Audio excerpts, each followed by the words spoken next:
تجربه بسيطه جدا يعني، بس شوف مدى الثقافه العربيه.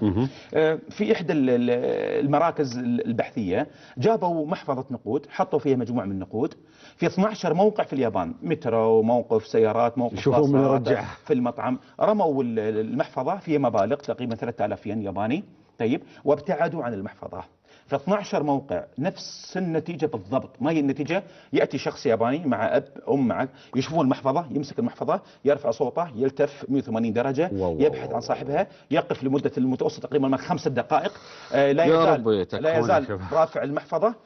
ما هي النهاية؟ المحفظة تنتهي في مركز الشرطة. يا رب. 12 موقع في أوساكا، في هيروشيما، في ساساكا، في طوكيو، في أكثر عن مدينة بنفس، شوف القيم المشتركة حنسميها. نفس التجربة في دولة عربية موجودة عندنا. 12 واحد من الشباب مضيع محفظته في دولة ما إلى الأمام. 12 موقع أخذوا نفس المواقع اللي أخذوها في اليابان، أخذت في تلك الدولة العربية. طيب، نفس النتيجة. المحفظة توضع دقيقتين، المحفظة مختفية. في مرة من المرات من اللقطات الموجودة مسكوا واحد، طيب، أخذ المحفظة، بعد ما مشى حط المحفظة في جيبه، مسكوه. يا أخي بس ترى هذه تجربة، لو سمحت ولو سمحت رجع لي.